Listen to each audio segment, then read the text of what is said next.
let's make lemonade. Okay. Let's go to work. Stop! That's the signal! Go! Go! 6! It's beautiful!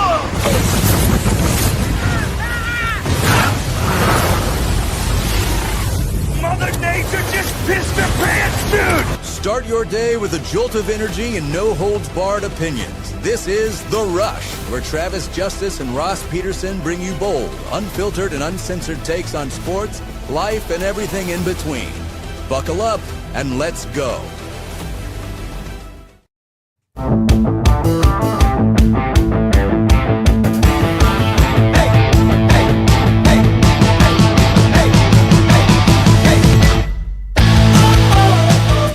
Welcome to the Rush Radio Show, powered by Willis Automotive. Happy Tuesday. Good to have you along. I'm Travis Justice, the man, the myth, the legend, the lumberjack, the Paul Bunyan. I thought you were the man, the myth, the legend. No, that's you. You are literally looking like Paul Bunyan right now. I have a Paul Bunyan, like whiskey decanter. So it's really? like right there. Yeah. Here, hold on a second. Are you putting more stuff on your walls? Because it appears to me that you are like filling up the walls with more. Look at that shirt. So if you're watching on YouTube, you can see that Ross has matched Paul Bunyan. He's doing his bet. Is Paul Bunyan a Minnesotan? Is he a Minnesotan or is he a Wisconsinite? Minnesota, one of those, right? Right. That's his big blue ox. You're bringing up, and people are like, "You're not going to start with the Iowa State game." No, we'll get to it. But I've met a lot of Iowa State fans who are like, it's okay. It's okay. Let's just forget about last night. As a Hawkeye fan, we've been there where it's like, hey, can we just not? We don't but do that. It's interesting that we talk about Paul Bunyan. Do you think there is a generation that doesn't know anything about these former mythical creatures or people? Dude, big fail. I bet I could mention Paul Bunyan to my kids. They wouldn't know who that is.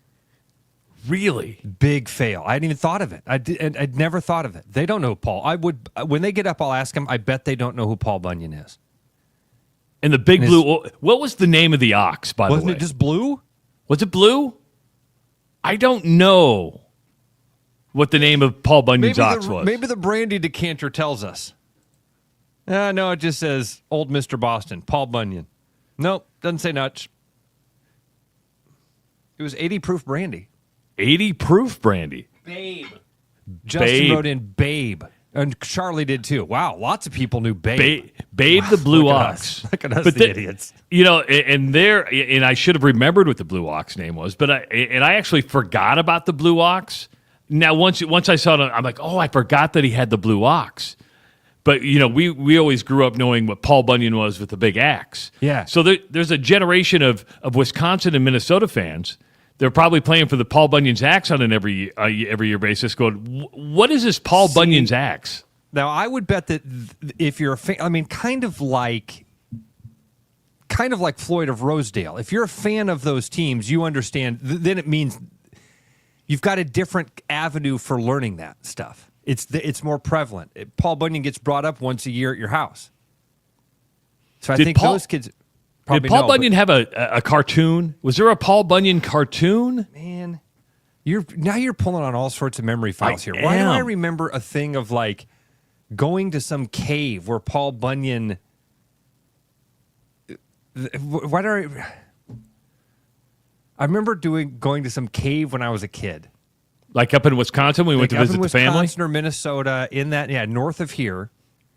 And it had something to do, I mean, obviously, the myth was like, you know, Paul Bunyan had slept in this cave, and there was like this footprint shaped indent in the roof. I don't know. You know, Audubon, Iowa has Albert the Bull. This is why I love this, because this is why I love doing this with you, Trav, because of stuff just like this. Didn't know I'd be talking about Paul Bunyan this morning. Well, your shirt inspired me, right? And I'm like, okay, let's go down this. And I remember he was like this mythical man who was larger than life, that could cut down trees with one swipe of his axe. I mean, he was so large, he was like Sasquatch without being Sasquatch, right? I mean, he had this big blue ox named Babe.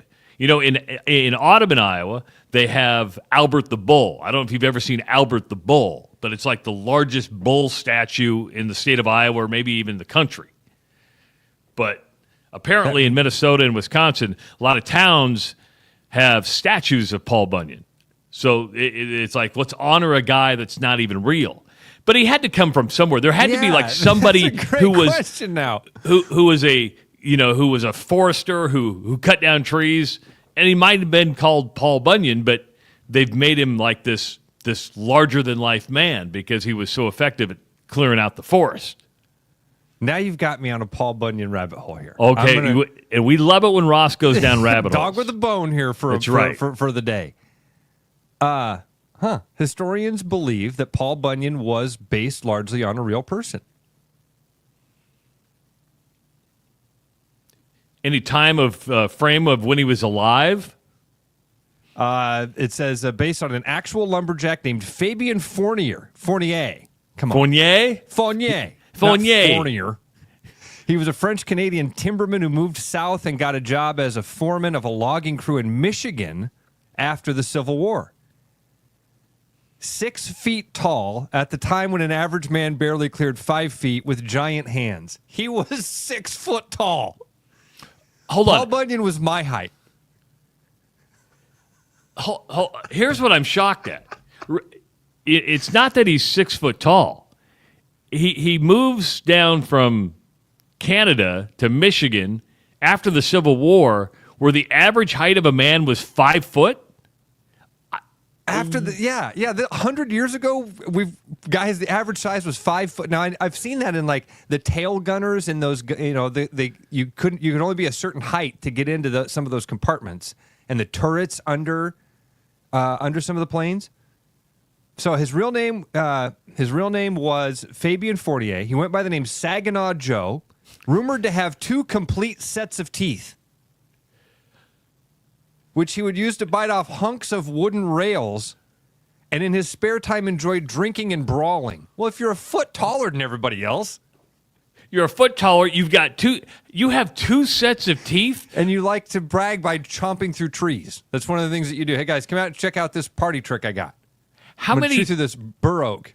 How many different fish have you caught with like 2 sets of teeth? Is he a mutant? There are fish that have that, but not. Yeah, we're getting into mutant territory here. Because think about it, dude. Not only is he a foot taller than everybody, they're only 5 foot tall. That means he's 20% taller than everybody else. Anyway, in a November night in 1875, he was murdered in the notoriously rowdy lumber town of Bay City, Michigan. So, dude, he didn't even spend time in Wisconsin or Minnesota. But they claim him as their own. Michigan's like, we want no part of this guy. We want no part of this guy. Does it say why he was murdered? No, but the guy got off. I'm learning all sorts of stuff. It does say his lumbering prowess in logging camps in Michigan, Minnesota, Wisconsin, and beyond. So parts unknown. Paul Bunyan was swinging that axe in parts unknown. So he was a logger for hire back in the day. Yeah. Have trees will travel. Over time, the legend merged with another French-Canadian lumberman named Bon Jean. Jean had played a prominent role in the Papineau Rebellion in 1837 when loggers and other working men in Canada revolted against the British regime. So there you go. The Paul Bunyan story of Round River made it into print in 1906, penned by a journalist named James McElvary for a local newspaper in Oscoda, Michigan. And there it took off. I learn something new every day. And for those of you that are listening and watching, just to let you know, this was not pre-planned. Ross and I talked about a bunch of stuff for a half hour before we even went live. This was not one of them. Oh, Kyle. Come on, man. Did you see the shot just fired on the comment section? Well, and I'll go ahead and put this one up because it's worth it, and it starts our conversation into the Iowa State game last night. Kyle says 20%. That's not much. That's what Iowa State shot from the field last night. Ba-dum-bum. Shh. Wow. Of course, Iowa State went to Kansas, got blown out by the Jayhawks 69-52. Now, the positive side is they only got beat by 1 in the second half. You know, it was a 34-33 game in the second half. Silver linings, Trav. Silver That's linings right. here, dude. We're looking for the positive. Man, it is. I said yesterday, listen, you're probably going to lose this game at Kansas, and it's not that big of a deal.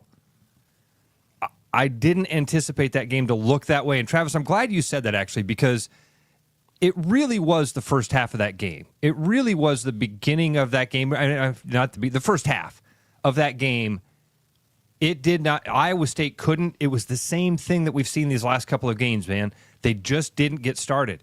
They're not getting back on defense. They're not playing that real aggressive defense where they're dashing in, they're cutting off passing lanes. The ball is not moving around. On defense especially, dude, they're not closing out. That's the biggest thing I saw last night. Kansas's ball movement looked like it was going at twice speed because Iowa State's legs were so slow trying to get around that perimeter. And so defensively, your legs are gone. Offensively, shots aren't falling. That's probably a part of being exhausted as well. You can kind of see that wearing on the team a little bit. If I'm looking for positives from last night, one of them is I'm glad this is happening now. That you've got, as we've talked about with this schedule, first of all, calendar-wise, you've got plenty of time, plenty of real days to figure out what's going on and write that. But more importantly, I think you've got the schedule that lines up to allow you to do that. You're going to be able to win some of these games, wash these 3 games out of your gullet, and move on and get things right again. Now, what's been lost in this is probably some of that real pie in the sky stuff that you were holding on to a couple weeks ago. You're not going to be a number 1 seed. I don't disagree with you, but it's one of those things where am I ready to commit to that yet? And just fair. Based on what everybody, who knows if Auburn goes on a losing streak or Tennessee or Alabama, and what happens there? Now, Iowa State did drop to 8th in the Associated Press poll yesterday, and they don't play again until Saturday, right? Or do they get? No, they get 8 days off. So I think they get 8 days off till they play again, which is good. They need that rest. Agreed. But, they were down 35-19 at the half. I think that's a season low for output of points and a half. And the three-point shooting was absolutely abysmal.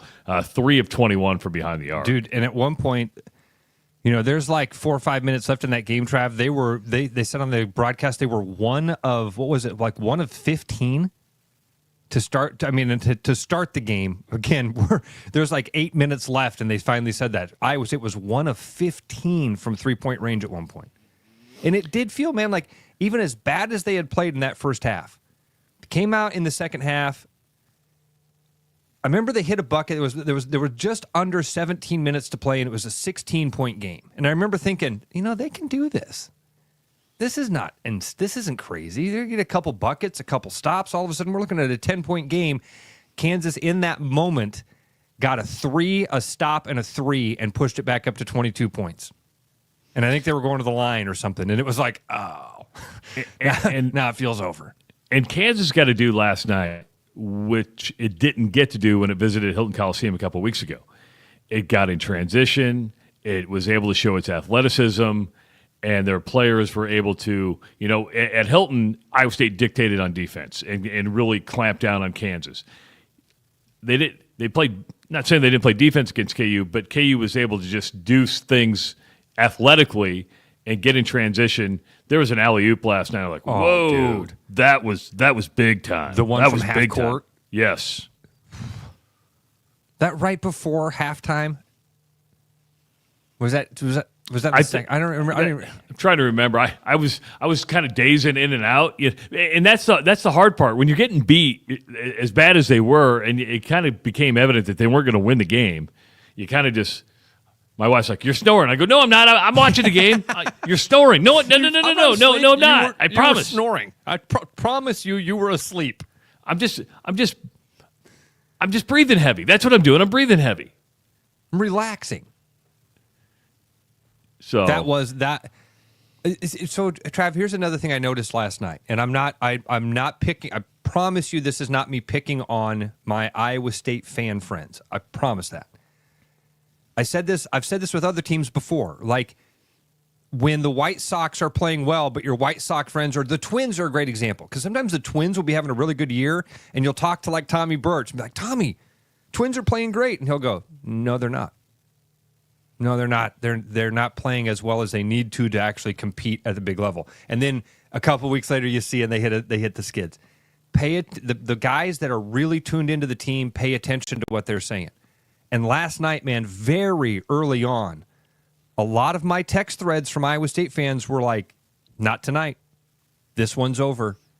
Turning this one off because we don't have a chance tonight. And I mean, early in that game, they were seeing something that that they knew right away. This isn't the team that wins these games. And I don't know. I don't know if any of them can put their finger on exactly what that was, or maybe it's that thing we talked about, that sort of effort or feel that you see right away from the game. It looks different these last couple of games, man. They just don't look as energized, engaged. And I don't know how you could be over the course. It's really difficult to stay at that level all season long, but that's what I saw that on my text threads last night with a lot of people of like, man, we are. I'm not even. I'm turning it off because I don't want to watch my team lose tonight. And I was watching it going, they still got to. This is early in the game. They knew.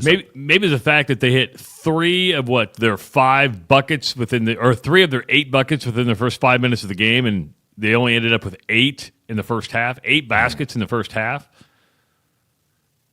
What did they have at halftime? 20 something? 19 points. Oh. 19. They were down 35-19 at the break. And Fog Allen Fieldhouse is not a place where you want to fall behind. Now, I think maybe what I've been shocked about, or was shocked about the last 2 games, what was Iowa State so good at early on in the season? If they fell behind, they were able to find a way to get back in it in the second half. They weren't able to do that against Kansas State. They weren't able to do that against KU. And that could be that midseason slump, and it happens. I've been around this a long time. I've seen really good teams hit late January, early February, and you're just gassed. You need a break. You need some time off. And going to Arizona, being away for a little bit, and coming back playing right away against Kansas State. Trav, did you say they have a couple days off here? Because they play on they play Saturday. Yeah, so but not bad though. So that's 5 days off. So not too bad. Couple days at least, and after this long road trip, man, a few nights at home I think would be will serve them well. Yeah, I had at 11. I had the number 8 in my mind because I think the Hawks haven't played in like 8 days. So the Hawks have been on and we'll get to the Hawkeyes in the next segment. But it's an 11 o'clock game against TCU. Not a great team. I think 11 wins on the year. You mentioned the schedule going forward.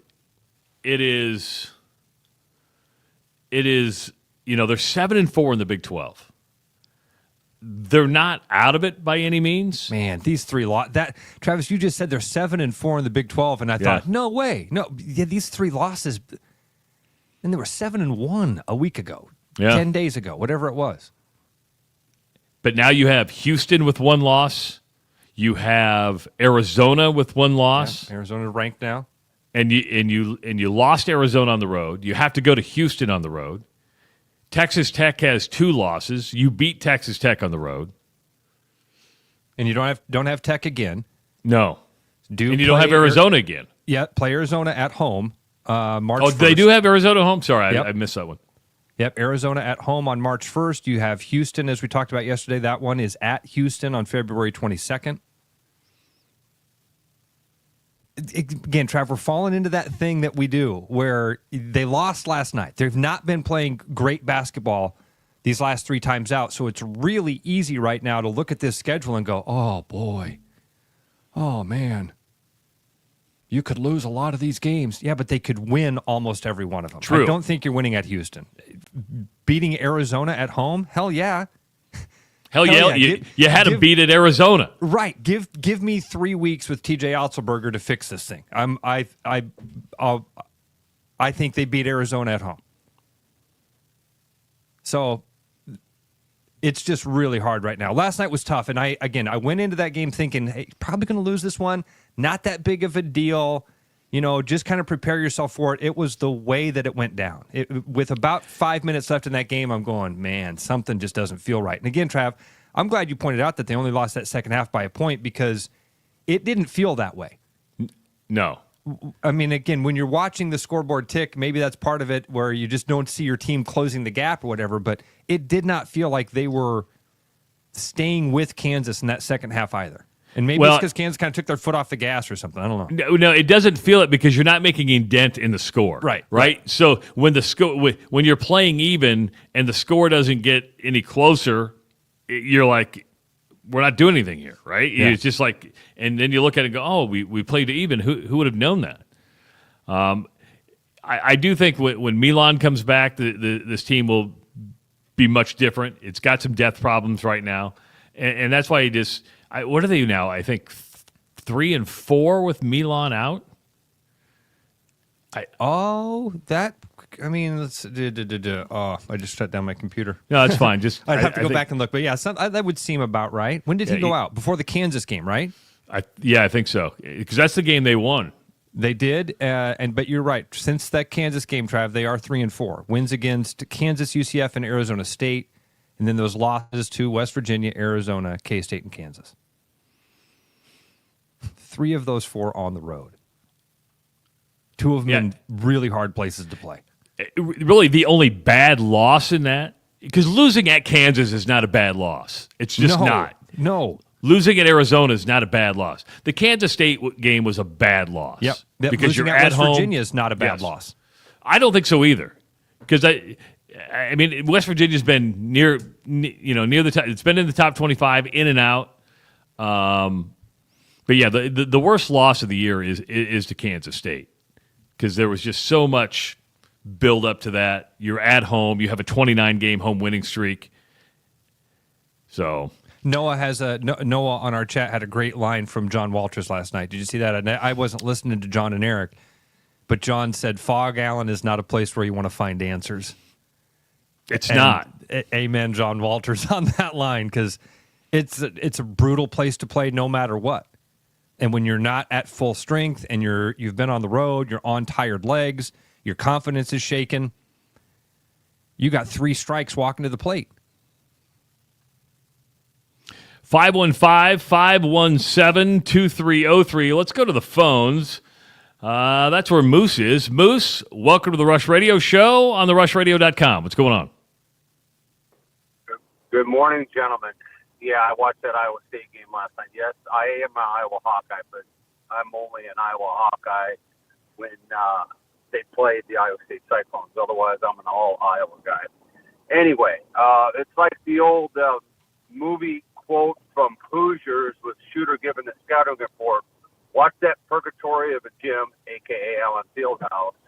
No drive, 10 foot in, make it chuck it from the cheap seat. That was Kansas's defense last night. Don't let them drive because that's where Iowa State scores. Make them chuck it from the cheap seat. They've got one person who can do that, and he's in a major slump right now. Mr. Jones is. I thought Kansas's defense was actually spot on what they had to do to beat Iowa State. Yeah, I mean, it never got into a rhythm. They had a couple threes I think late in the first half or early in the second half, but just not a rhythm offensively.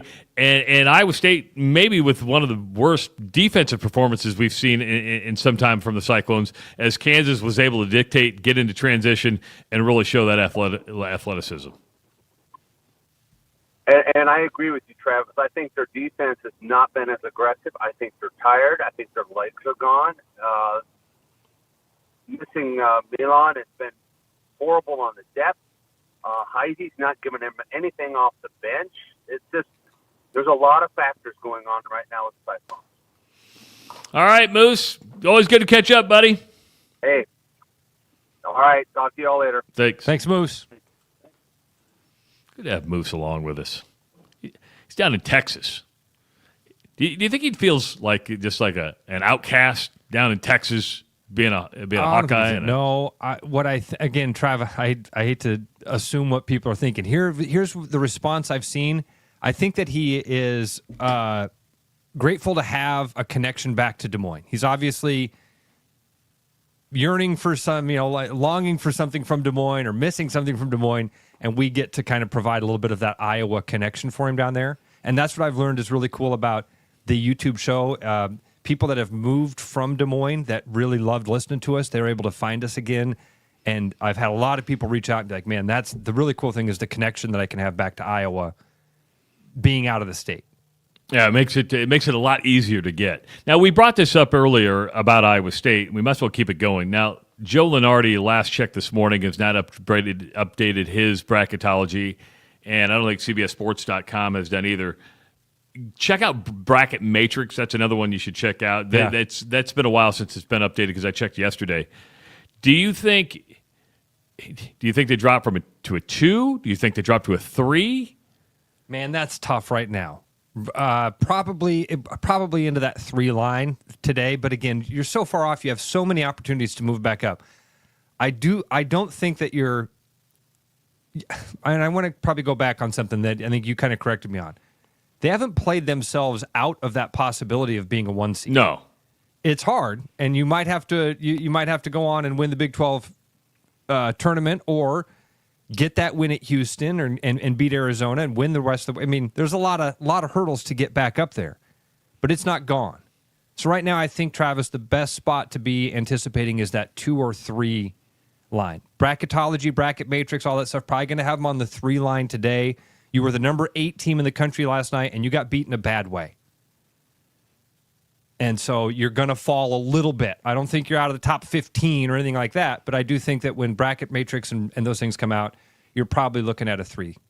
Yeah, you get beat at Fog Allen against Kansas, which was the preseason number 1 team in the country, has struggled at times, but I think that losing at home to Kansas State was much worse than losing on the road to Kansas. So, a couple programming notes. Of course, yesterday we talked about kind of my schedule, and yesterday we got off the air at 7, and I think Ross and I both felt like guilty. It was like we only did an hour. We're supposed to do 2 hours. We're the group that shows up on holidays. Well, we do it all the time, and I bolted, and I went to work yesterday, and I was feeling guilty. And I think Ross was feeling guilty. I did. There was like a void in your life, wasn't it? Yeah. Like an hour went missing from your life. Yeah, I genuinely felt guilty yesterday, and I sat around for an hour, going, what am I doing here? Why Kids aren't up yet? Jeez. Actually, I was able to get the kids up. That was kind of, anyway. So we made some changes for today. Yeah, and Thursday. So we're going to be on the air until 8 o'clock today. I won't finish the last half hour. Justin Miller is going to jump in with Ross to do the last half hour. And I believe the same thing on Thursday as well. So no need to worry about us going off the air at 7 o'clock. We are here till 8 o'clock today because we recognize our mess up. And a big thanks to Owen for coming in because all the buttons are at Travis's. Thanks to Justin Miller for doing all the things. No. So no, it's cool. I don't know if he wanted me to say that or not, but he's sitting in the other room, which is he actually got here early. I'm like, damn, you're here early. That's good. I like that. So yeah, we're here till 8 o'clock. Make a note of it. Now we got a lot more coming up this morning on the Rush Radio Show at therushladio.com, and we're going to be talking about the Iowa Hawkeyes. Big news yesterday from about Owen Freeman, and then they got to play number 7 Purdue at home tonight, which is going to be an interesting showdown without your leading scorer and without your leading rebounder. Then Pat Hoberg, Urbandale native, fired by Major League Baseball. You never want to mix the words gambling, betting, and umpires in the same sentence. And it doesn't. It isn't quite a linear path. It's not. It's a weird path, but it's hard to feel empathy here. I'm just saying it's hard to feel empathy. When we get back, and Trav, you know me, dude. I'm along for the ride, whichever direction you want to go on this. Because both of those things deserve a good half hour of conversation, and I'm interested in people's feedbacks on obviously both the Hawkeye and the Hoberg situation. Because man, when I saw that news yesterday, and I know a lot of people in Des Moines felt that same way. Like just sad for a local guy, man. It's some bad decisions were made. We'll keep that going when we come back. 515-517-2303. That's the number to call if you want to participate in the show. Don't forget. Oh, where's that at? There it is. You can subscribe to our YouTube channel. Just hit that subscribe button if you're watching. Follow us on X at Rush Mornings and like our Facebook page. And don't forget, you can listen to the show 24 hours a day, 7 days a week at therushladio.com.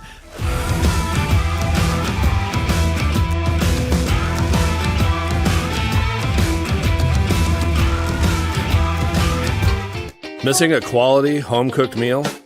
You know, the kind Mom used to make? Lucky for you, we found her recipe book. Welcome to the High Life. Welcome to the Champagne of Bars. You know why Central City Liquor is always so busy? Yeah, it's because of the cash coupon. Saving money is important, but honestly, I think it's our huge variety, the convenience of our store. Nah, I'm going to stick with the everyday cash coupon. Well, the guys come in for those great values, but the ladies come in to see me, you know. I don't think so. Morning, Tom. I got cash coupon today. Good deal. That's going to save you some money on that bottle, Mike. Central City Liquors, open 7 days a week, 5 blocks north of 235 on 2nd Avenue. Save 10% when you pay in cash. With over 260 beers on tap, El Bait Shop isn't just another craft beer bar. It's the best. Beer lovers know El Bait Shop, 200 Southwest 2nd, Des Moines. Start the new year with a new car at Willis Chevrolet of Granger. We have the largest inventory of new and certified pre-owned vehicles in the area, and we're offering huge savings during our new year new car sales event. Save up to $8,000 on selected 2024 Silverado 1500s or $10,000 on Tahoes or Suburbans. Looking for something affordable? Check out the Trax and Trailblazer starting at just $23,000. At Willis Chevrolet of Granger, we're your small, friendly, family-owned dealership. For great deals and great service, visit us at Willis Chevrolet at Granger today.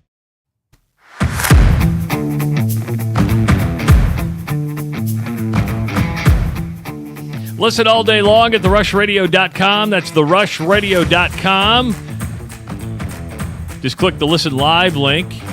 And, of course, wherever you subscribe to your podcasts, you can find the replay of the show at therushladio.com. Happy Tuesday morning. I'm Travis Justice. He's Ross Peterson. You know, Owen just came in and he let me know he's kind of watching everything as it's going down at therushladio.com. And we have people listening in Germany right now, Great Britain, like Switzerland. We're a worldwide radio show, Ross. Just to let you know. Very cool, and thank you all. Thanks everybody for listening and commenting. That's really cool to be able to see to interact with you guys in that way.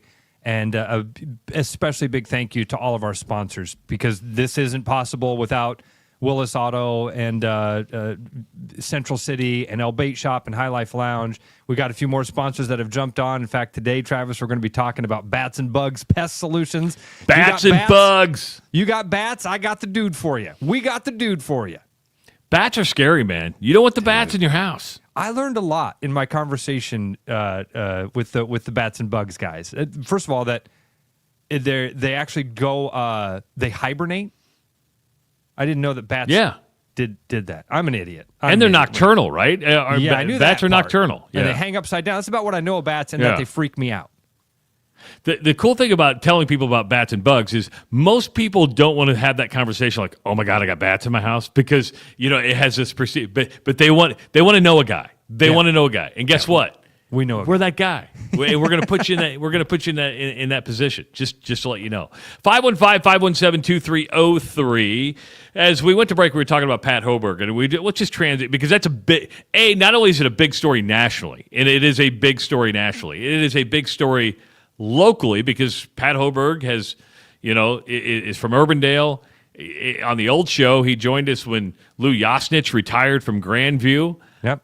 You're talking about a guy who's 38 years old, considered the best balls and strike umpire in Major League Baseball. You talk to a lot of umpires, they don't like being behind the plate, because being behind the plate in Major League Baseball is tough. You're talking about the guy who was respected as one of the best, and he's been fired by Major League Baseball. He was put on leave last year at spring training. People are like, what's going on? Yesterday, he was fired by Major League Baseball because Well, it's a convoluted story, but at the end of the day, he befriended a buddy who was a professional poker player. And if you read the stories, it appears Pat likes to play poker, and bet other sports. They shared a sports app account where his friend had the account. Pat could use his phone to log into that account, place non-baseball bets. I need to be clear on that, non-baseball bets. And then Major League Baseball inquired about something, so they shut down like their text messages and they went away. Then Pat, living in Iowa, decided to use a sports app to register under his own name. This is where it gets weird and where it gets creepy. They were able to locate, the name. They're like, hold on, this is Pat Hoberg. They knew this was a Major League Baseball umpire. They let Major League Baseball know that Pat Hoberg had just got on a sports app. And they were able to, are you ready? This is where it gets creepy CIA stuff, Ross. They were able to also recognize the device that he'd used was used for that other account, which he shared with his buddy. And that's the no-no.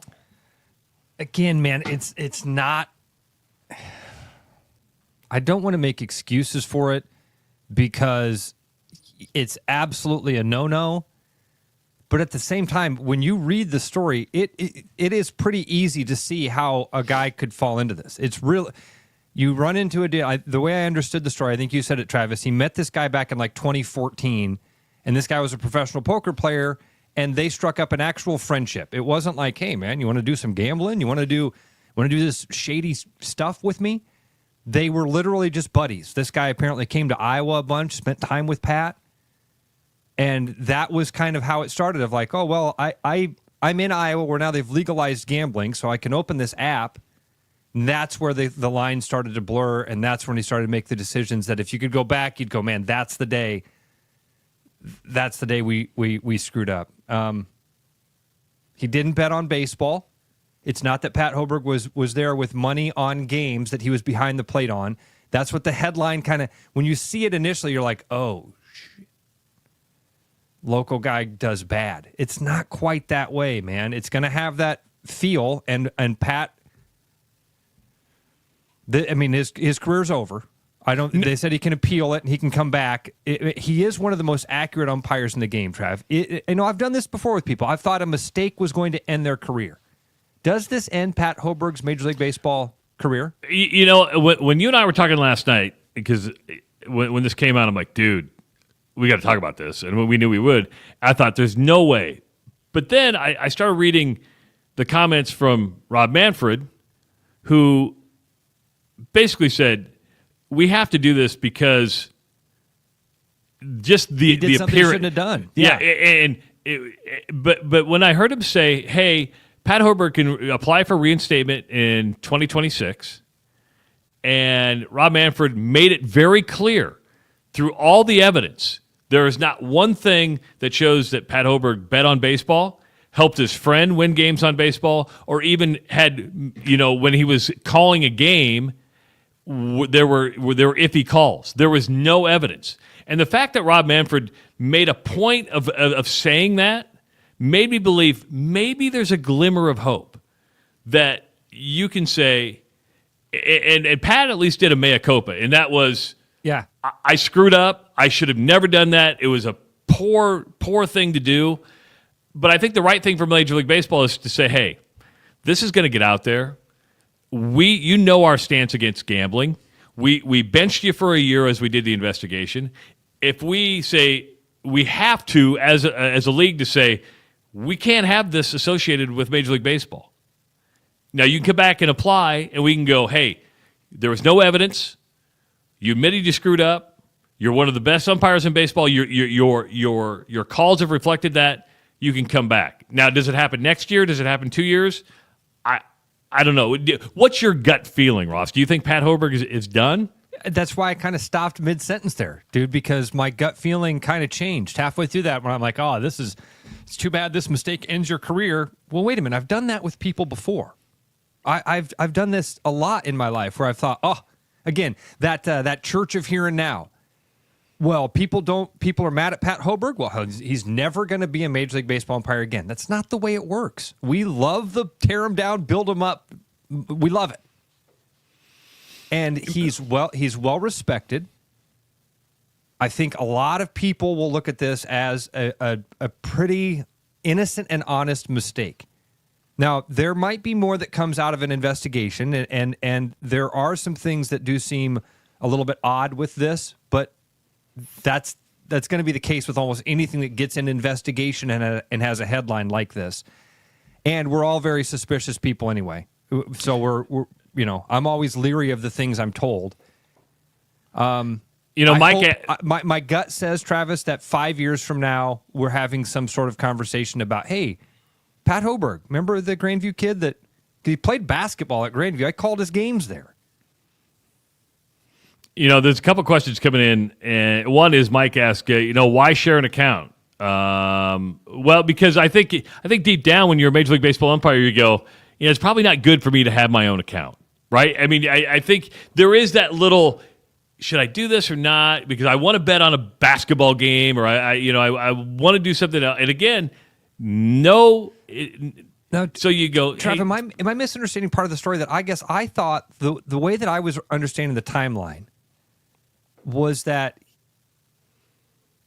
so he met this guy in 2014, 2009, and they're buddies. They're going golfing and doing stuff together. 5 years later, in 2019, is when gambling becomes legal in Iowa. I guess I was interpreting it to mean that, like, somehow Pat had this shared account so that he could place bets for the guy within the state of Iowa or something like that. No. Pat was able other way around. Okay. Pat was able to log in but then when he started his own account, that's when the red flags went up. And we'll get to we do have a phone call right now at 515-517-2303. People have been wondering where he's been, how upset he is. We need to go down to New Sharon. That's where Derek is. Derek, welcome to the Rush Radio Show at therushladio.com. Oh, I couldn't be better, Peterson. My team's horrible last two. I don't care if you lose to Kansas, but at least show up for the damn game. Yeah. Oh, we got too many egos out there. I see it. They're all tired. Everybody had great games throughout the year. Everybody can be the leading scorer. We don't move the ball, and we need Milan back to stretch the defense out. And this all went south when Conrad Holly blew out his shoulder. What am I supposed to do, Peterson? Man, when you say it like that, Derek, I guess take some time, get healthy, get Milan back. Right the ship, figure out some shooters. You've got a couple of weeks here, man. You're definitely a team that has the ability when you're healthy to make a run here and play with the best teams in the country. So I think that's got to be the goal for TJ is what do you have to do these next 3 weeks to get the team back to that point? And again, when you called last week, Derek, you even said, dude, we've mentioned it a couple times. You're the one that said when they were a one-loss team, I think this is going to be a 4 or 5 loss team going into the March tournament. Now, we weren't sure how those 4 or 5 losses got piled up, but damn it, you were right, dude. They did. And now you got maybe 1 or 2 more left out there that you'll suffer through. But I think if you can get things right, that's the optimistic view is you've lost it 2 of the toughest places to play. Going to Morgantown sucks. Going to Fog Allen's nearly impossible. On a big Monday, Bill Self's undefeated.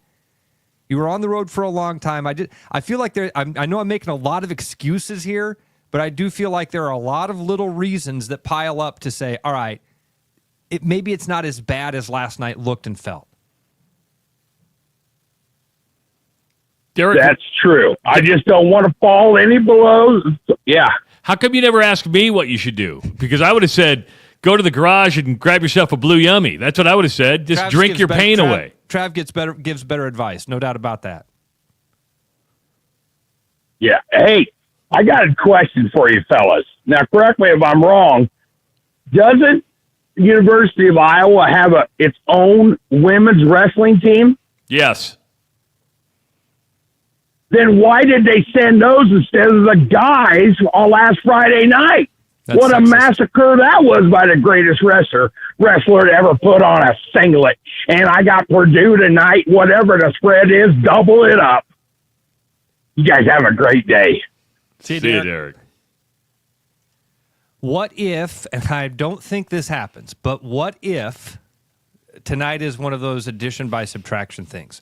Iowa State went and beat Kansas when Milan, the first game without Milan, right? Somebody else is going to get their opportunity. A few other guys are going to have to step up. The ball's going to find hands that it hadn't found before. You're talking leading scorer and leading rebounder on a team that's average at best. I'm trying, okay? Can you let me just try to be optimistic before tip-off? I didn't think they had a shot with him. It would be very difficult. Purdue's a good team. Matt Painter is Mr. Consistency. Now, he needs to get a national title under his belt if he could, to be part of that greatness. But the guy, all he does is win. All he does is win at Purdue. Just every year, top 10. Tonight's going to be rough. Tonight's going to be, again. What happened? My passion for Iowa basketball is just gone. I think the passion for Iowa basketball is gone for a lot of people. Yeah. A lot of people. And what led us into this conversation, Hawks are home again tonight, 6 o'clock game on Peacock against Purdue. Owen Freeman is not going to be playing. In fact, he's not going to play the rest of the year. He's going to have surgery on a finger, or had surgery on his finger. That announcement came yesterday. I was a little surprised about it. And I'm one of those guys, what? Just put tape around it. Put tape around your finger, ball up, and finish the season out.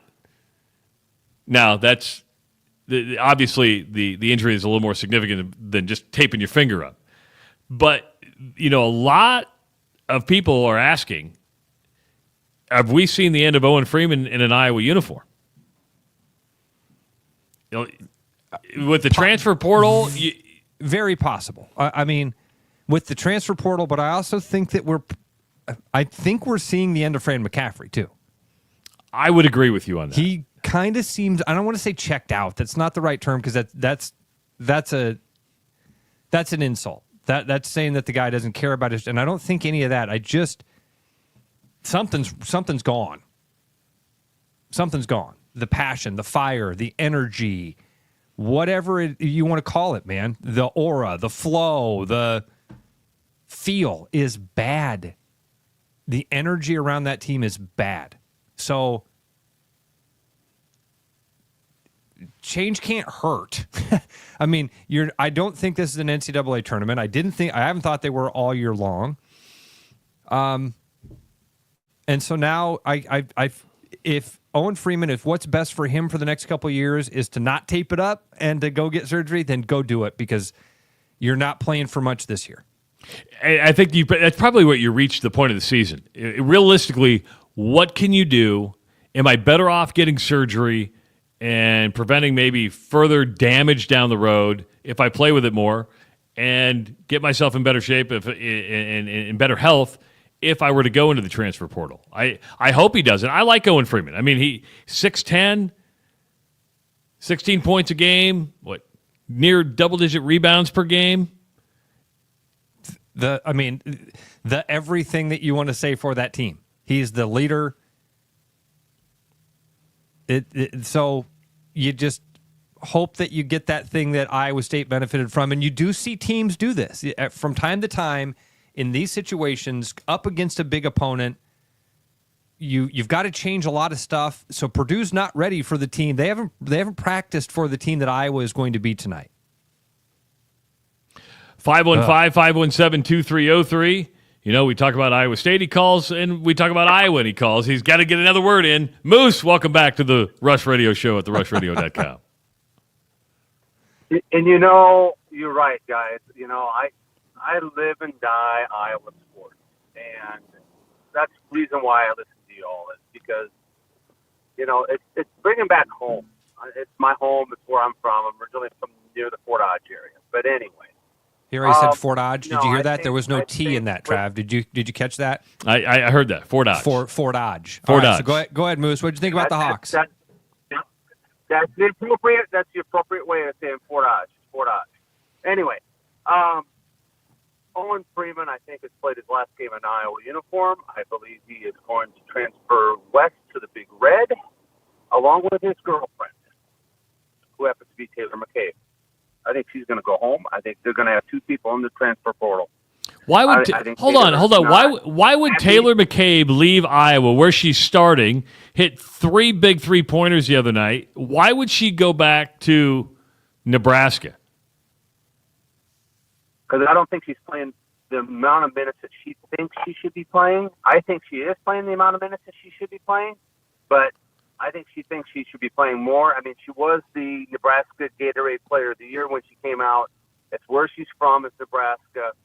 I could see her transferring to Nebraska for her senior year, and her and the guy. Owen Freeman, the guy. I can't think of his name right now. The guy. Owen Freeman, yeah. Owen Freeman are dating, so it's like, okay, this has a Fred Hoiberg transfer all over it. And you know what? And I actually love Fred Hoiberg. I think he's a great coach. All right, Moose. Thanks, man. I like TJ better. All right. I like TJ better. See you, Moose. Conspiracy theories. But that's the way we're thinking now with the NIL and portal, right? Okay, we got to connect dots. Taylor McCabe doesn't want to go to Nebraska. Britt Prince is one of the best young freshmen in the country, and she's going to be the star of that Nebraska women's basketball team for years to come. If anything, I can see Taylor McCabe going to Drake to play with her sister at Drake in that last year. Oh, yeah. That would – I mean, I don't know. I won't even speculate on what that could happen there. And I certainly hate trying to bring in the love lives of 20-year-old kids. And now we're seeing, they broke up. I'm like, yeah. The last thing I want to know is who's banging who in the college realm. I don't care about that, right? Going back to Fran McCaffrey, if this is it, and we're all starting to think it is it, do you wish he would announce it like now, or do you want to wait till the end of the season and say, hey, I'm stepping away? That's a good question. And Trav, this is the type of stuff I would defer to you on. When is the best time for Beth Getz to be looking? And so I would say probably, that the answer is yes, to step down and you say, all right, this job is going to be open. We want to be the first one in line as coaches. As this coaching carousel starts to spin, we want everybody to know that there is a good Big Ten job open. So come one, come all. Who wants it? Because Leonard Hamilton announced his resignation at the end of the season from Florida State yesterday. And so that now we know that job's open. He can coach whatever. Now, about Leonard Hamilton, he's also getting sued by former players over NIL payments, saying that, he promised him $250,000 a year. Payments never came in. They got out, and they're suing. Again, coaches cannot make deals. Buyer beware. Get a contract. Get things signed. No matter what somebody tells you, you need things in writing. But you had him say, okay, I'm going to resign. I'll be done at the end of the season. Been a good run at Florida State, and he's had really good success at Florida State. But to me, it's kind of refreshing to know, A, you get to resign. You're not going to be fired. You get to go out on your own terms. I think Fran McCaffrey's earned the right with the number of wins to go out on his own terms. I would hate to get to the point to where he needed to be fired. He's earned the right to go out on his own terms. When you're the all-time winningest coach, and they're not good this year, Ross, but they're not bad. I don't think this is going to sound strange. So let me think about this out loud for a minute. Okay. Don't hold me to any of the next words I'm about to say, okay? I don't know that in 2025 that there's such a thing as that you've earned the right. If you aren't performing, you got to go. If you're not winning games, if you're not engaged, if you're not making money for the university, if people aren't showing up to, tick, tick, tick, tick, tick. This is what your job is. Your job is not to show up and recruit guys and go and roll the basketballs out and make sure that we show up at Plains on time. That's not your job. Your job is to win. Your job is to help the university make money. Your job is to drive passion and energy in our fan base. Your job is to be engaged with every aspect of this. We love some of the stuff you do, Coach. We love it. The coaches versus cancer thing, the stories you're able to tell. You've brought some great talent here to the state of Iowa. There's more to this job than those things. This is that old classic thing of like, well, our graduation rates are good. That's not why you're here, Coach. And the record of, well, you have more wins than any other coach that was ever here. Well, yeah, because we bounced Tom Davis before he could get there. So I think that at some point Beth Getz has to say, thank you. Thanks for all you did here. It's time to go. Did you see JB's comment? He says, no offense, Ross, but Travis is the one who gets to talk about going out on his own terms. That's right. Thanks, JB. Thanks for reminding me. Yeah, I got fired twice from the same job. What would you rather done? Get fired or go out on your own terms? So who has the more unique story? Lots of people quit their jobs. Very few get fired from the same place twice, JB. Yeah, but how many people quit their job on the air without no notice? I'm in rare air here, JB. Me and Billy Martin. Yeah, you are. There's a few others. I remember I put a tweet out there like, man, I feel like Billy Martin. I got fired from the same job twice. A few people reached out and were like, hey, me too. I've been fired from the same job twice. Really? Yeah. Happens. I heard it's a lot easier the second time. I heard somebody say the other day, honest to God, can't make this stuff up, that Ross was not fired. Who said this to you? I'm not going to name names because I'm not going to pick on people. What was there? What do you mean Ross was not fired? In a meeting, Ross was not fired. Ross was laid off. No, I was fired. No, I was absolutely fired. You don't understand. Ross was not fired for performance. He was laid off because of budgetary cuts. Well, there's a difference between getting fired and laid off. No, there's not. If they tell you, give me your key card, get the hell out of here, you got fired. When they call you and say, hey, we're on the phone with HR, you're fired. That's not laid off. You got fired. Your ass got fired. But isn't that funny, the mental gymnastics that people play in their mind? That sounds like the stuff that the person who got fired says. That's like, well, technically I was not fired. Technically, I've been reallocated to the unemployment sector.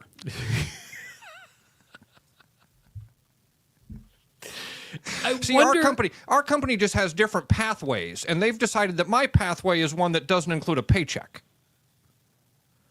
They've just shifted my responsibilities to none.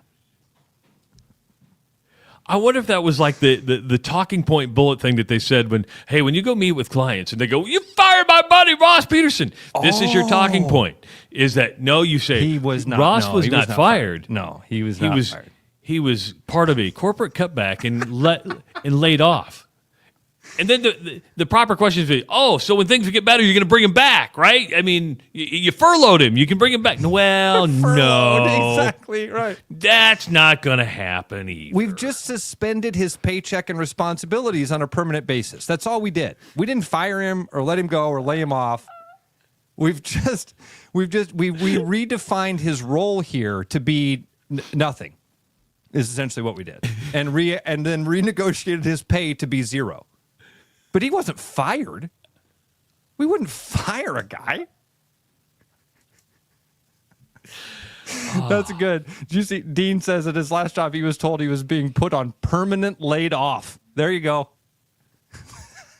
See, that's this feel-good culture that we have now. We can't hurt anybody's feelings. We have to do this the right way. That's funny. That's really. I had not. You didn't tell me that. Sorry, I thought that story gotten back to you. That's good. From a meeting that took place. I love it. 515-517-2303. That's the number to call. We are here until 8 o'clock today. Justin Miller is going to be jumping in on the show right around 7:30 as I take a hiatus and get out of here. And Owen's going to jump on with you. He's in full construction gear, man. You and him would match up. You've got the Paul Bunyan, and he's got, like, actual worker clothes on, just to let you know. I mean, he looks like he's going to work. So... it is the Rush Radio Show on therushradio.com. Not too many places hit all the right notes. But when it comes to great atmosphere and delicious scratch-made food, Truman's is the name to know. Game days are for Chiefs fans, but every day is for the food fans. Truman's, get to know us by name. I'm loving these wooden nickels, Brian. Yeah, I suppose everyone is catching on. Just spend $20 to get a wooden nickel. It's 25. Collect 10 and add up the savings on your next purchase. Some of these are worth $5. That could be huge. I know, right? That's why you have to spend $20. It's 25. Collect 10. It's like money back to you. Spend 20, you get another wooden nickel. It's 25. Collect 10 and add up the savings. It's huge. Central City Liquor is home of the 10% cash coupon. And the wooden nickel program. It's huge. There's a new spin on casual dining near Drake University. Lucky Horse Beer and Burgers. Craveable faves, flatbreads, delicious burgers, frozen cocktails, and a crazy cool vibe. Get to Lucky Horse Beer and Burgers today. What's going on, everybody? It's Bobby here at Land Rover Des Moines. Just want to say Happy New Year, and I want to invite you guys in because right now we have over 35 Land Rovers in stock, ready for immediate delivery, like this Range Rover Sport here with $2,000 in loyalty. This is a great time to come on in, find a great vehicle at a great deal. So stop down and see us at the showroom or visit us at LandRoverDesMoines.com. We'll be glad you did.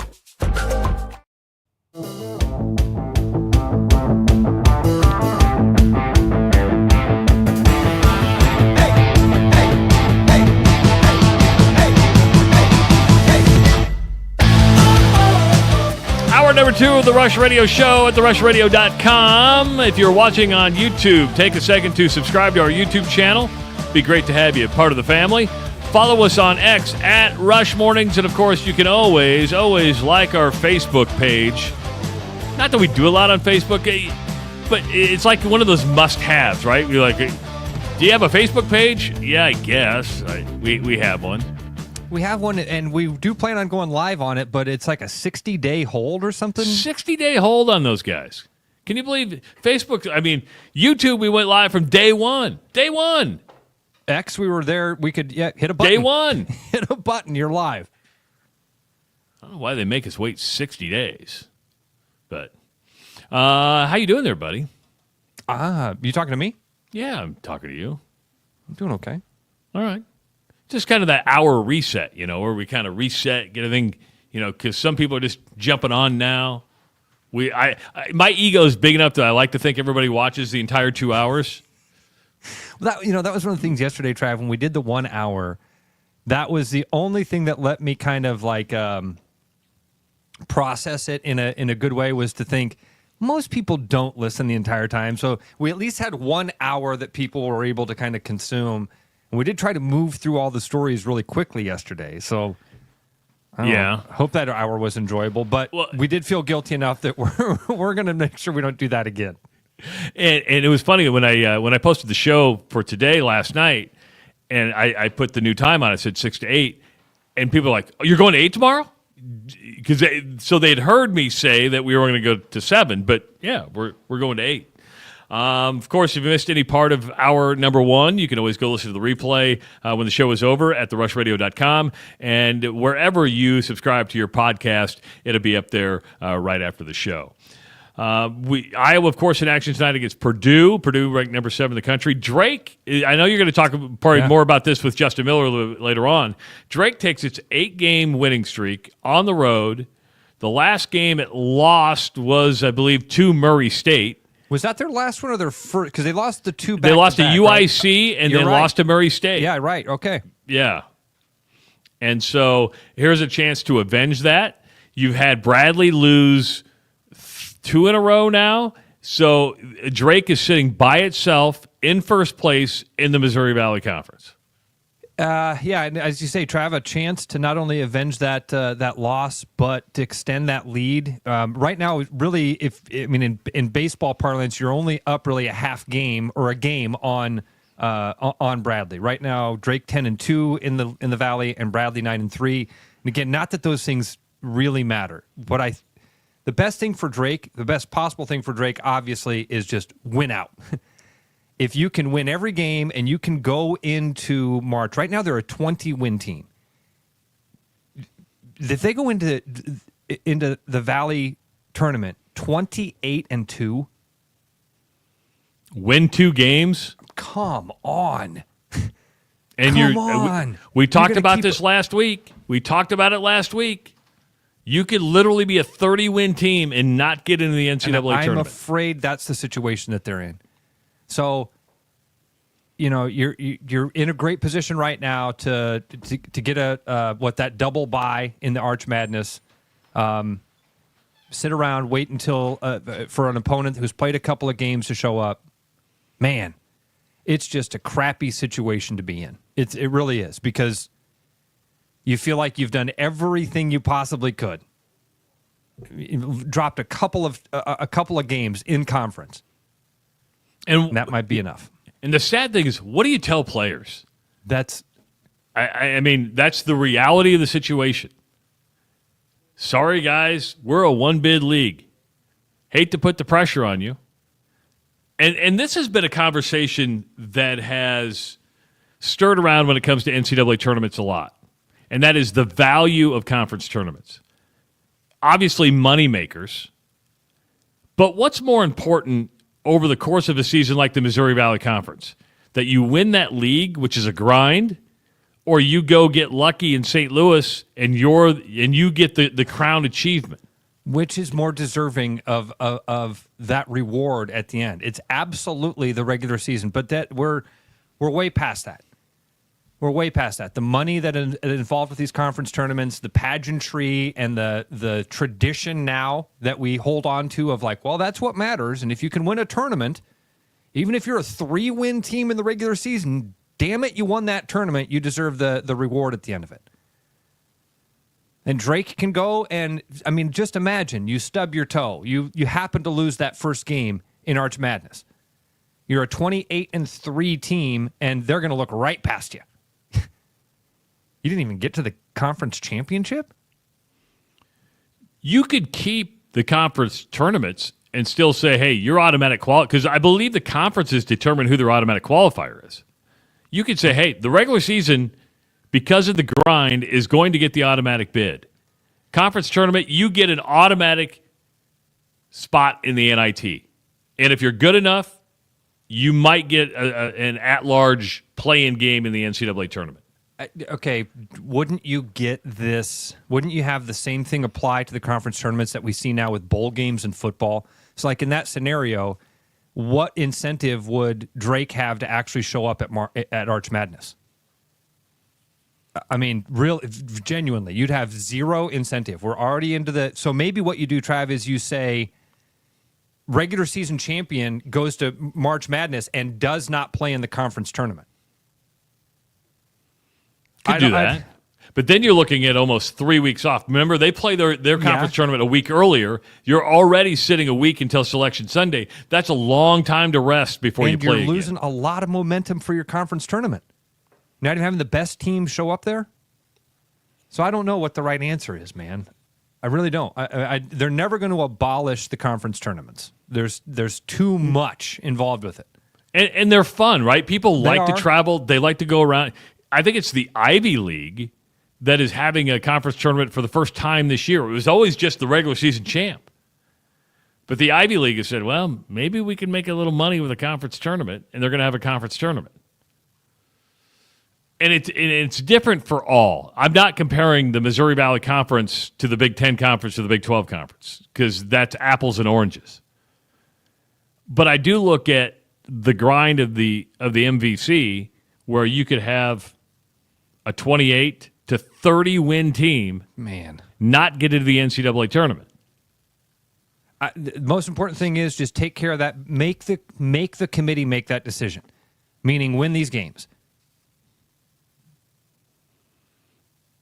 And it starts tonight, 6 o'clock at Murray State. Of course, Steve Prohm, the former Iowa State coach, is the head coach of Murray State. This would be one they want to get back. This is one they want to get back. They beat you on your home floor.